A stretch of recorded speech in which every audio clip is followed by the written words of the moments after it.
안녕하세요. 연말을 앞두고 삶의 의미를 되돌아보는 인생 특집 이어가고 있습니다. 지난 시간에 이어서 오늘은 루시와 작가의 인생 우화에 대해서 계속 이야기를 나눠보려고 해요. 오늘 첫 번째 이야기는 이 책의 첫 번째에 나온 제발 나라는 증거. 증거를 말해달라는 나라는 증거. 어떤 이야기일까요? 그러니까요. 이거 지금 나라는 증거에 대해 증거를 말해주세요는 그 제빵사이자 철학자인 헤르셀 맞죠?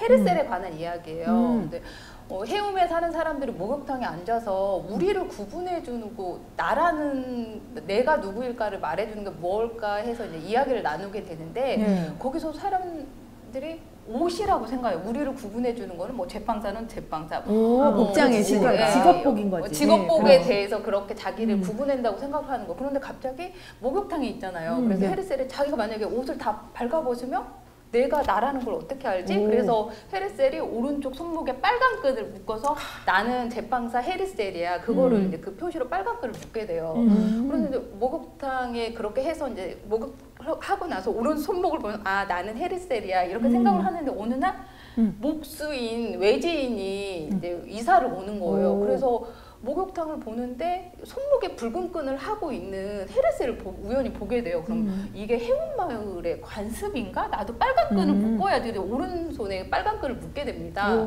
그런데 목욕을 하고 나서 딱 봤는데 헤르셀이 자기 손목에 빨간 끈이 없는 거예요. 어머, 이를 어째? 그래서 헤르셀이 나는 누구지? 그러다가 우연히 옆에 있는 그 목수인 새로 이사 왔던 사람이 오른손 손목에 빨간 끈이 있는 거예요. 그래서 이 사람이 헤르셀인가? 나는 누구지? 그 사람한테 이제 물어보게 된다는 그런 내용의 이야기입니다. 여기서 빨간 끈이 시사하는 바가 되게 커요. 그죠? 엄청나네요. 그죠? 예. 우리의 정체성을 말해주기도 하고 내가 누구인가에 대해서 좀 생각해 볼 수 있는 그런 에피소드였던 것 같아요. 짧은데 상당히 그죠? 우화부터 우화부터 한 대 맞는 느낌이야. 맞는 느낌이야. 그럼 과연 우리한테 빨간 끈은 뭘까요? 저한테 빨간 끈. 그러니까 저는 빨간 끈, 나한테 빨간 끈은 이거야가 아니라 나한테 빨간 끈이 이걸 거야라고 생각하면서 엄청나게 빨간 끈을 찾아다니는 그쵸. 그런 찾아다니고 있었더라고요. 그렇지 않아도 제가 이거 딱 읽으면서 나한테 빨간 끈은 뭘까? 뭐 작가? 아니면은 뭐 책을 많이 읽은 엄마? 뭐 이런 생각, 공대에 나온 여자? 이런 생각을 하다가 아니 나한테 빨간 끈은 내가 어디 가서 자신 있게 말할 수 있는 빨간 끈을 나는 늘 찾고 다녔어라는 걸 깨달았어요. 그렇죠. 우리는 인생 살면서 항상 진짜 본인의 나는 누군가에 대한 생각들을 늘 하니까. 그런데 이게 내 빨간 끈이야 라고 생각이 들지만 아닐 수도 있어라는 마음이 더 컸다는 거죠. 그치. 그러니까 너무 힘든 거지. 계속 찾아다니니까. 그러니까. 엄마 찾아 산말리도 아니고 계속 찾아다니는 거야. 그게 저였더라고요. 그래서 좀 씁쓸했어요. 그렇구나. 그러니까 우리 같은 경우는 누구나 이제 자신만의 빨간 건 어떻게 보면 내가 누구인가에 대해서 계속 탐구하는 게 맞는 것 같아요. 이제 회사 생활을 하다 보면 업무에나 뭐 직책에 맞는 일을 하다 보면 시간이 지나다 보면 어느 순간 매너리즘에 빠질 때가 있거든요. 그래서 나의 정체성, 내 위치가 이게 맞나? 그러면서 막 흔들리는 시절에 저는 계속 이런 거를 어떻게 보면 이 빨간 끈이 제 얘기인 것 같아요. 좀 나를 좀 다시 내가 지금 진정 내가 어떤 삶을 원하나 뭐 어떤 일을 하기를 원하나 그런 걸 계속 추구했던 그런 기억인 것 같아요. 이 빨간 끈이라는 게. 근데 또 이렇게 뭔가 어렵게만 생각하면 정말 답이 없는 이야기잖아요, 사실. 그런데 또 가만히 또 생각해보면 나는 이런 사람이야? 이런 사람이고 싶어? 아니면 이런 삶을 살고 싶어? 라는 생각은 어느 정도의 기준이 있단 말이죠. 기준이 있잖아요.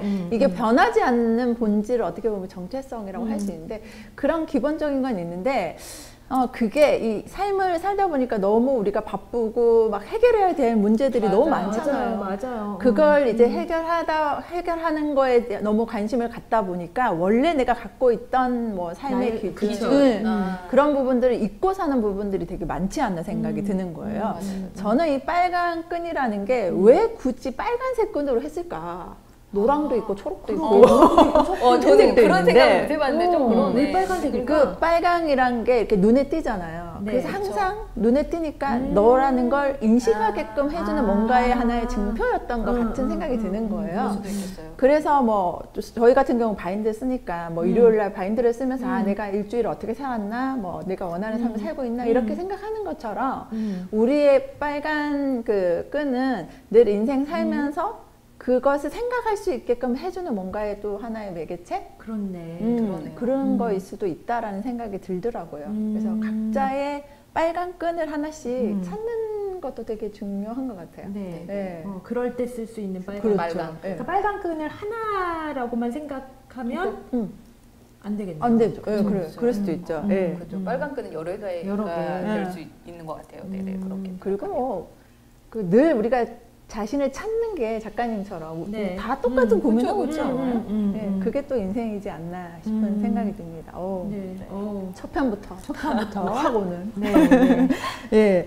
그 다음에 저희가 네. 두 번째로 소개드릴 이제 이야기가 네. 고독한 천사에 관한 우화에 네. 대한 이야기예요. 네. 이것도 되게. 이거는 네. 제가 이제 줄거리를 좀 소개를 해드릴게요. 네. 이 해운마을에 한 여자가 살고 있었는데 네. 이 여자는 아주 가난했고 그리고 항상 혼자 살았어요. 네. 혼자 살았기 때문에 해운마을에 있는 그 마을 사람들이 이제 도와준 거죠. 그렇겠죠. 남의 집에 가서 일을 하면 품삯을 조금 더 주기도 하고 빵을 사러 가면 빵을 좀 더 주기도 하고 덤을 주셨구나. 덤을 주기도 하고 네. 그런데 이런 상황이 되면 그 여자가 고맙습니다라고 말을 해야 되잖아요. 당연하죠. 네, 맞아. 여러분도 그렇게 하지 않으세요? 그렇죠. 감사하죠. 근데 감사합니다. 고맙다는 말을 안 해요. 고맙다는 말을 안 하고 항상 뭐라고 말을 하냐면 네. 모든 것은 당신 자신을 위한 것입니다. 라고 말을 해요. 모든 것은 내가 당신 자신을 위한 것이다. 도와줬는데 고맙습니다가 아니라 너 자신을 위한 거야. 이렇게 얘기한 거죠. 그래서 되게 부잣집이 있었어요. 부잣집 남자 바로라는 남자가 있었는데 네. 이 남자가 이건 아니지 생각을 해서 랍비를 찾아가요. 랍비를 찾아가서 이제 막 얘기를 하는 거죠. 그런데 랍비가 그 바로에게 네. 내가 모든 답을 말해줄 순 없어. 그 답을 너가 생각해봐. 라고 말을 하면서 조금 긴 이야기를 해요. 제가 읽어드릴게요. 그 부분을. 네. 자, 랍비가 한 번은 신이 천사에게 세상에서 가장 소중한 거를 가져오라고 했어요. 네. 근데 천사가 이것저것 굉장히 많이 가져갔어요. 그 아기를 바라보며 짓는 엄마의 미소도 가져가고 이것저것 가져갔는데 신은 계속 그게 아니라고 하는 거예요. 오. 그래서 천사가 너무 지쳐서 마지막으로 누군가가 베푼 친절한 행위에 감동을 받아 기쁨의 눈물을 흘리고 있는 어느 여자의 눈물 한 방울을 가져갔대요. 맞아. 근데 신이 내가 찾고 있던 게 바로 이거다 라고 얘기를 했고 네. 그 기쁨의 눈물을 선사한 그러니까 자선을 베푼 그 영혼들을 신의 수첩에 기록해 놨다는 거죠. 그렇구나. 다 알고 있는 거지 신은. 적혀 있는 거야, 지금. 네, 적혀 있는 거예요. 그러니까 바로도 적혀 있었고 빵집 네. 사장님도 적혀 있었고 그렇죠. 네, 생선집 사장님도 다 다 적혀 있었다는 거죠. 그러면 그 여성이 이제 네. 한 대답이 네, 모든 것은 당신을 위한 위한 것입니다. 것입니다. 라는 게 어떻게 보면 정답이네요. 그 정답이죠. 그렇죠. 네. 근데 저희가 이제 인간관계, 이제 대인관계를 하다 보면 내가 이만큼 줬으니까 꼭 기브 앤 테이크를 바라잖아요. 그렇죠. 그래서 괜히 내가 이렇게 줬는데 상대방이 안 해주면 괜히 그걸로 서운해하고 다음부터는 하지 말아야지 막 이렇게 그런 경우가 되게 많이 있는데 그냥 준 거에 내가 줬을 때 그 기쁨이 있는 것 같아요. 그거를 우선 생각한다면 꼭 안 받아도 괜찮지 않아요? 내가 마음에서 우러나서 했다면 굳이 감사합니다 꼭 받아야 할까요? 그런 근데 생각이 전 지금 들었어요. 이 이야기를 그러면 가만히 생각하면 지금 작가님이 이야기한 저 우리는 대부분 사람들이 이만큼 줬어.